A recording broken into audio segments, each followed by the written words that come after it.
So today we're going to be talking about psychic abilities and how you can increase your psychic potential. Everybody has psychic ability, period. Consider it the next evolutionary step for our species. One of the most widely held beliefs about psychic ability is that only a few people are born with them. This makes these people very special, they're unique, no one is like them, it's a gift, and although some of those things may be true, it's not necessarily the only truth. Remember that we don't use the full capacity of our brain. Everyone has the ability to tune into certain things beyond our normal physical senses. Today I'm going to be giving you the top 10 most important things you can do in order to increase your own psychic potential. Some of these tips I've learned about over the years and I've used myself in my own business and practice.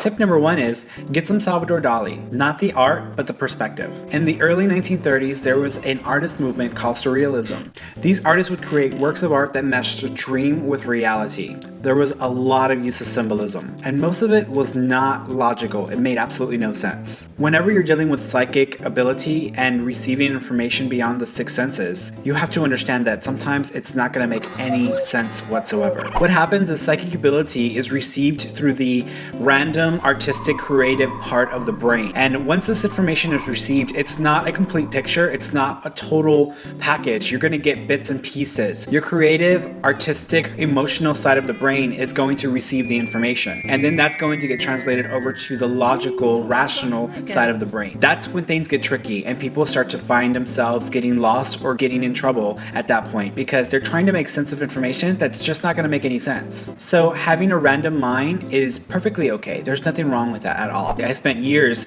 being a little overly random. You can ask some of the people that I dated. I used to have this reoccurring issue where all these songs would play in my head. They would just get stuck and they would continue to play over and over and over again. I think on one occasion I drank a little too much Red Bull. And the next thing you know, I was just so hyper and so excited, and the music kept switching from rock to jazz to disco. I mean, it was crazy. And the person that I was dating at the time, well, we only had 2 dates, and I'm probably sure that's why.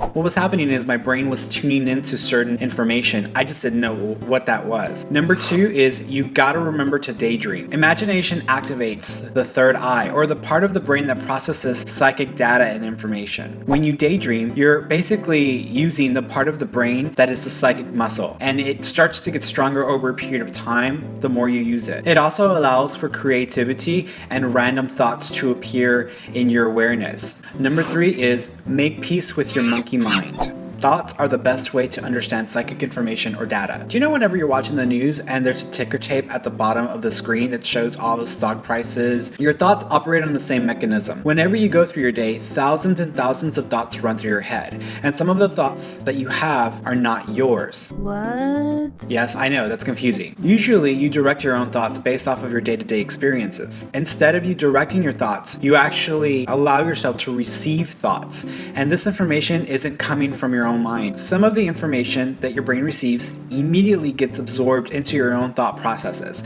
So you instantly think that they're your thoughts, but in fact they are not your thoughts. They're bits of information that have something to do with the environment around you. Whether it's a world event, whether it's something happening in your neighbor's house, whether it's something happening with your best friend across town. The information isn't yours, it has nothing to do with you, but you think it's yours because it's happening through your typical thought process. Pay attention to what you're thinking, and notice when you choose a thought versus a thought popping into your own stream. Number 4 is take a chill pill. Most of us are busy people. We don't take the time to sit and chill out. Just pay attention to the sounds around you, to the environment that you're in. Just sitting and breathing in and out for 5 minutes makes a huge difference in your psychic abilities each day. This is what we call meditation. You don't have to blank your mind. Blank your mind. I don't know how that's possible without having a lobotomy.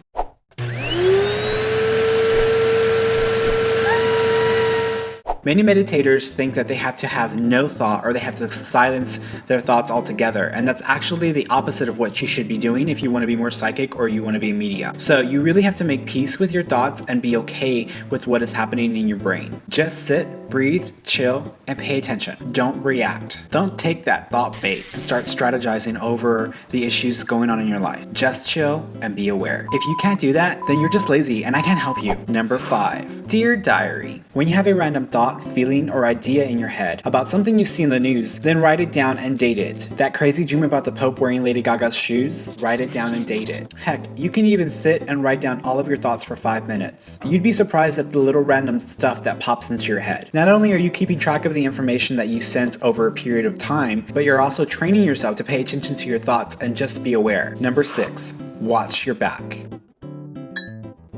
Wrong watch. Because you're opening up to other energies outside of yourself, you're actually inviting things that you have absolutely no control over. So you want to start to get specific and picky about the kinds of energies you want to deal with. After all, you wouldn't open your home to just anyone. You want to make sure that the energy you're bringing into your life is more positive than negative, and it's something useful that you can utilize. You need to make sure you protect yourself. You can do so with prayer, by smudging, but with a protection, affirmation, and of course the most important protection are thoughts of love. Remember that if you don't protect yourself, be careful, because the boogeyman's going to come and get you. Oh. Number 7 is check your ego. Your ego is that part of you that wants to be special. It wants to be famous, it wants to be right, and it wants to be the star of the show. Stop that heifer, because she will get in control and then she will run us all over in the process. Focus on psychic data you sense, not on your pride. You want to be good and proficient, and not just in love with yourself. Number 8, stop making up. Just because you feel dizzy doesn't mean there's about to be a 20.5. Is there like a 5 point something accounting? What is that? There's about to be a 5.7 on the Richter scale.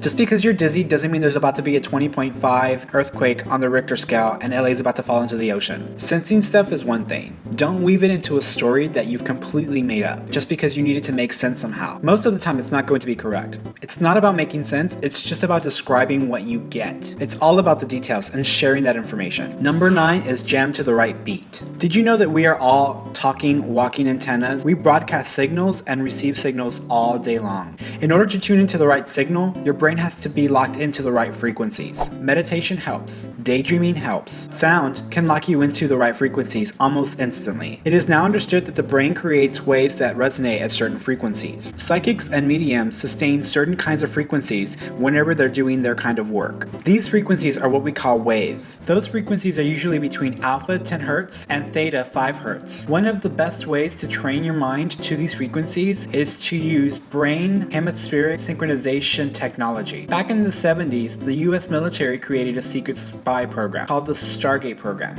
and what they were trying to do is task this unit with doing reconnaissance work because of the growing Soviet Union threat. These agents would go into a room, use different kind of visualization and meditation techniques, and they would also use hemispheric synchronization technology. The technology is simple. All you do is you listen to 2 different sounds in each side of the ear. One side will play certain sounds or tones, the other side will play other sounds and tones, and when they meet in the middle of your brain, you have the synchronization of certain brain waves at certain frequencies.